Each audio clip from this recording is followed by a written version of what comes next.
ഇങ്ങനെയുള്ള ഒരു ധാരാളമുണ്ട് നമ്മുടെ നാട്ടില്. അധ്വാനിച്ച് നാല് കാശുണ്ടാക്കിയാൽ കണ്ണേടിയാ. അസൂയെ മൂത്ത് മഞ്ഞപ്പിത്തം വന്നതാ ആ അപ്പനും മോനും. ഇത്രയും കാലം അസൂയക്ക് മരുന്നില്ലായിരുന്നു. ഇന്നലെ ഈ അളിയൻ അതിനൊരു മരുന്ന് കണ്ടെത്തി. അതെന്താണാവോ? കണ്ണടച്ചങ്ങ് പെരുമാറുക, അത്ര തന്നെ.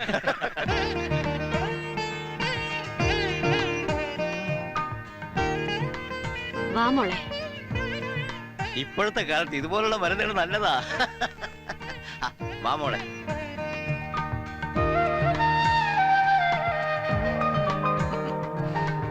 ഇതാണ് എന്റെ മോൾ നിർമ്മല.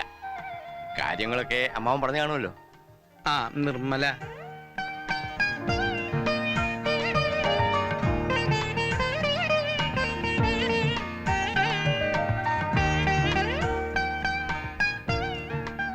ഏട്ടാ, ഞാൻ തന്നെ നോക്കിയാ മതിയാ? വേണ്ട, ഞാൻ നോക്കിയാ മതി.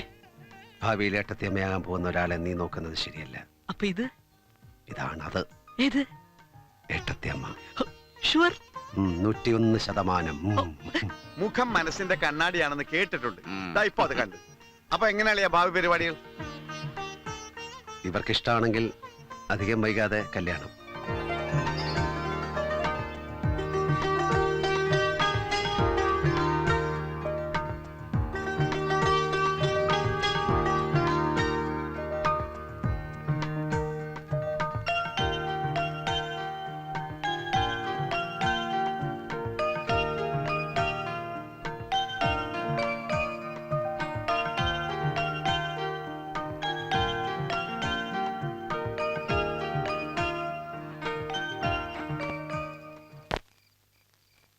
എന്താ ഇവിടെ നിക്കണേ? ഉറങ്ങണില്ലേ? ഉറക്കം വരണില്ല. എന്റെ കുട്ടിക്ക് ഒരു കുടുംബം ഉണ്ടായി കാണാൻ ഏറ്റവും കൂടുതൽ ആഗ്രഹിച്ച ആളല്ലേ? സന്തോഷം കൊണ്ടായിരിക്കും. അങ്ങനെ പറഞ്ഞ എന്താ പറയാ? ഇല്ല, തെറ്റായിട്ടൊന്നും ചെയ്തിട്ടില്ല. കണ്ടിഷ്ടാവുകയാണെങ്കിൽ പറയാന്ന് വിചാരിച്ചു. മറ്റൊന്നുമല്ല, ജാതകപ്പൊരുത്തവും പ്രായവ്യത്യാസവും മാത്രല്ലല്ലോ. അവന്റെ സമ്പാദ്യത്തിനും സൗന്ദര്യത്തിനും യോജിച്ചൊരു പെണ്ണ് തന്നെ വേണ്ടേ? എല്ലാം കൂടെ ഒത്തുവന്നപ്പോ ഒന്ന് പോയി കണ്ടോട്ടെ എന്ന് വിചാരിച്ചു. പക്ഷേ ഇഷ്ടായ സ്ഥിതിക്ക് ഇനി അത് പറയാതിരുന്ന അതൊരു തെറ്റായി പോകും. തെറ്റോ? ആ കുട്ടിയെ ഒരിക്കൽ കല്യാണം കഴിപ്പിച്ചയച്ചു. ഈശ്വര. ഇല്ല, അധികം കാലമൊന്നുമില്ല, വെറും 4 ദിവസം. ഭർത്താവ് മരിച്ചു, ആക്സിഡന്റ് ആയിരുന്നു. എന്തൊക്കെയായി പറയണേ? എങ്ങനെ തോന്നി എന്റെ കുട്ടിയോട് ചെയ്യാൻ? പറയാറുന്നില്ലേ? എല്ലാരും കൂടി വേഷം കെട്ടിച്ചല്ലോ എന്റെ കുട്ടിയെ. ഇല്ല, അങ്ങനെ ഞാൻ അവനെ വേഷം കെട്ടിക്കുന്നു തോന്നുന്നുണ്ടോ? ഈശ്വരനെ പ്രാർത്ഥിച്ച് രാവും പകലും ഇല്ലാതെ അന്വേഷിച്ചത്. പക്ഷെ കിട്ടണ്ടേ എന്ന് കരുതി ഒരിക്കൽ കല്യാണം കഴിപ്പിച്ച ഒരു പെണ്ണിനെ എങ്ങനെ തോന്നി? എല്ലാവരുടെയും കടവും ബാധ്യതയും തീർക്കാൻ നാട് വിട്ടു പോയതാ എന്റെ കുട്ടി. അവനെ കൊണ്ട് ഇങ്ങനെ ചെയ്യിച്ച നശിച്ചു പോയി കുടുംബം. ലക്ഷ്മി, ഞാൻ വേണ്ട, അത്രയ്ക്ക് മോശക്കാരനൊന്നുമല്ല എന്റെ കുട്ടി. ഞാൻ പറഞ്ഞോളാം അവനോട്. ഇപ്പോഴത്തെ കാലത്തൊരു കല്യാണം നടത്തുക എന്ന് പറഞ്ഞാൽ എന്താ ചെലവ്? കയ്യിൽ കാശുള്ള കാര്യം നാട്ടുകാർക്കൊക്കെ അറിയുകയും ചെയ്യാം. എന്തായാലും ദേഹണ്ണത്തിന്റെ ഉത്തരവാദിത്തം കുഞ്ഞിക്കണ്ണേട്ടനെ ഏൽപ്പിക്കാം. ഇപ്പോഴേ കാര്യങ്ങളൊക്കെ ഉഷാറാവും. വല്യച്ഛന്റെ പൊന്നമ്പിളി ഉറങ്ങിയില്ല? എന്തിനാ വല്യച്ഛ ഇവിടെ ഒറ്റയ്ക്ക് വർത്താനം പറയുന്നേ? അതോ, വല്യച്ഛൻ ഒരുപാട് കാലം അക്കരെ പോയി ഒറ്റയ്ക്കല്ലേ താമസിച്ച്. അന്നാരുമില്ലാതെ മുറിയിൽ അങ്ങനെ ഒറ്റയ്ക്കിരിക്കുമ്പോ ചുവര് നോക്കി വർത്താനം പറയും, ഒരു മനസമാധാനത്തിന്. പിന്നെ അതങ്ങനെ ഒരു ശീലമായിപ്പോയി. മോള് കിടന്നുറങ്ങിക്കോ കേട്ടോ.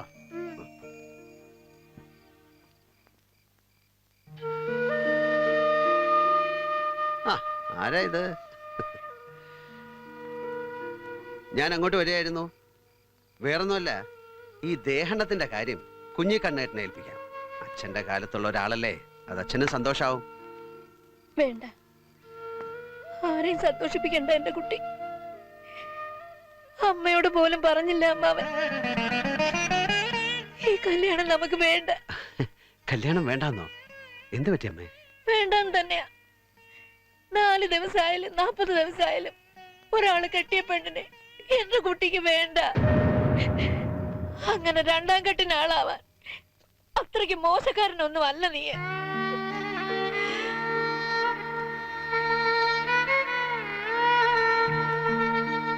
കള്ളം പറഞ്ഞ് വിളിച്ചു വരുത്തിയിട്ട് വേഷം കെട്ടിച്ചു അമ്മ അല്ലേ? എന്നും ഈ കണ്ണീര് കണ്ടിട്ടല്ലേ നീ പടിയിറങ്ങാറുള്ളൂ? അതേ കണ്ണീരോടെ പറയുക അമ്മ. പൊയ്ക്കോ, തിരിച്ചു പൊയ്ക്കോ എന്റെ കുട്ടി. യോഗം ഉണ്ടെങ്കിൽ ഈശ്വരൻ കൊണ്ട് തരും. ഇതാ തുടങ്ങി കരയാൻ. വേണ്ടെങ്കിൽ വേണ്ടമ്മേ, എല്ലാവർക്കും സന്തോഷമാവണത് മതി എനിക്ക്. അതല്ലെങ്കിലും ഈ കല്യാണത്തിലൊന്നും വലിയ കാര്യമല്ലമ്മേ. വാജ്പേയി കല്യാണം കഴിച്ചിട്ടാ ഇത്രയും കാലം ഇന്ത്യ ഭരിച്ചത്. പിന്നെ അമ്മ പറഞ്ഞ പോലെ യോഗ ഉണ്ടെങ്കിൽ ഈശ്വരൻ കൊണ്ട് തരും. എന്തായാലും ഒരു കാര്യം തീരുമാനിച്ചു, ഞാൻ പോവാ. ഞാൻ നാളെ തന്നെ തിരിച്ചു പോവാ. എല്ലാം തീരുമാനിച്ചുറപ്പിച്ചിട്ട് എന്താ ഇത്ര പെട്ടെന്ന് തിരിച്ചു പോകണമെന്ന് കുട്ടികൾ ചോദിച്ചാല് അബുദാബിന്ന് ഷെയ്ഖിന്റെ വിളി വന്നു എന്ന് ഞാൻ കള്ളം പറഞ്ഞോളാം.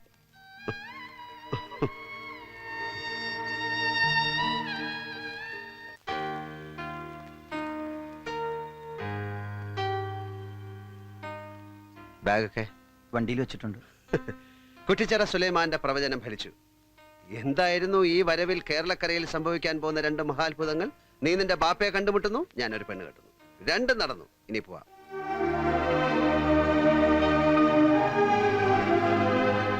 ഇതെന്താ ആരും ഒരുങ്ങാത്ത? 10:30 മണിക്കാ ഫ്ലൈറ്റ്. വരുമ്പോഴും പോകുമ്പോഴും അടിപൊളിയായിട്ട് എല്ലാവരും കൂടെ വേണമെന്ന് പറയണതല്ലേ ഞാൻ. ഇത്രയും കാലമായിട്ട് അത് പിന്നെയും പറയണോ? വന്ന് കയറിയപ്പോ മുതലേ ഇതിലേക്കായിരുന്നല്ലോ നിന്റെ നോട്ടം. 1.5 ലക്ഷം രൂപ വില വരും. ഇനി ഇത് വിറ്റ് പാർട്ടി ഉണ്ടാക്കണ്ട.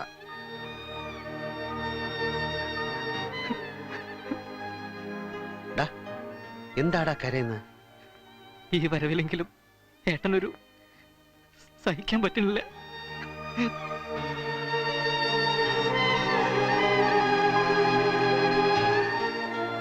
ഇതാ ഉള്ള കുഴപ്പം. എല്ലാവരും ഇങ്ങനെ മുഖം വീർപ്പിച്ചിരിക്കാൻ ഞാൻ ആദ്യമായിട്ടൊന്നും അല്ലല്ലോ പോണത്.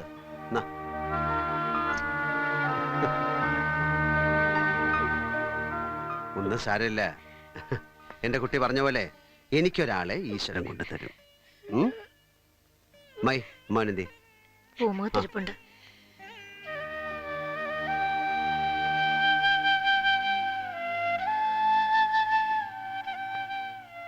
ഞാൻ ഇറങ്ങായി. 10-22 വർഷം മുമ്പ് ഞാൻ ഈ പടിയിറങ്ങുമ്പോ നന്നായി വരട്ടെ ഈശ്വര എന്ന് പറഞ്ഞ് എന്റെ തലയിൽ കൈവച്ച് അനുഗ്രഹിച്ച അമ്മാവന് ഇന്നിപ്പോ എന്റെ മുഖത്തേക്ക് നോക്കാൻ പോലും. ചന്ദ്ര, മക്കളില്ലാത്ത എനിക്ക് നീയൊരു മോന. കരുതി കൂട്ടി മറച്ചു വെച്ചതല്ല. തെറ്റായി പോയെങ്കിൽ പൊറുക്കണം. എന്താ ഇത്? അമ്മാവൻ എന്റെ മുമ്പിൽ നിന്ന് കണ്ണു നിറക്കേ? അതല്ലെങ്കിൽ ആരാ ഇപ്പൊ ഇവിടെ തെറ്റിയത്? അക്ഷരം പഠിക്കണ കുട്ടികളുടെ മുന്നിൽ ഇല്ലാതായി പോയി എന്ന് തോന്നിയപ്പോ ആ സ്കൂളിന്റെ ഉത്തരത്തിൽ തന്നെ കെട്ടിത്തൂങ്ങി ജീവിതം അവസാനിപ്പിച്ച അച്ഛന്, അങ്ങനെ ഗതികേടിലായി പോയ ഈ കുടുംബത്തിന് കരകയറാൻ കടം വാങ്ങിയിട്ടാണെങ്കിലും കാശ് കൊണ്ടു തന്ന് കപ്പൽ കയറാൻ എന്നെ നിർബന്ധിച്ച ഈ അമ്മാവനോ? ആരാ തെറ്റിയത്? അതോ ഈശ്വരനോ? ആദ്യം പോയ കടം വീട്ടാൻ 5-8 കൊല്ലം കഷ്ടപ്പെടേണ്ടി വന്നു. തിരിച്ചു വരുമ്പോ കണക്കൂട്ടിയിരുന്നു ഒരു കല്യാണം. അപ്പതാ ഇവന് തറവാട്ടി പറഞ്ഞ ഒരു പെണ്ണിനോട് പ്രേമം. അതിന്റെ പേര് തല്ലും വഴക്കും ഒക്കെ ആയപ്പോ സഹിച്ചില്ല, അതങ്ങോട്ട് നടത്തി. അടുത്ത വരവിന് ഇവന്റെയും എന്റെയും കല്യാണം ഒരുമിച്ച് ഒരു പന്തലി വെച്ച്. അതെല്ലാവർക്കും ഒരു സന്തോഷമാവുമല്ലോ എന്ന് കരുതി. പക്ഷെ അന്വേഷിച്ചു വന്നപ്പോ ഒത്തത് ഇവന്, എനിക്കൊട്ട് ഒത്തതുമില്ല. ഉടനെ ചെല്ലെന്ന് പറഞ്ഞ അബുദാബിന്ന് വിളിയും. ഓരോന്നിനും ഓരോ ഇന്നതുണ്ട്, അത്ര തന്നെ. പിന്നെ ഇപ്പോ എനിക്ക് കുട്ടികളും കുടുംബവും ഇല്ല എന്നുള്ള പേരിലാണ് ഈ സങ്കടം എന്ന് വെച്ചാൽ അത് വേണ്ട. ഈ കാണുന്നൊക്കെ എന്റെ കുട്ടികളാ, അല്ലടാ മക്കളെ?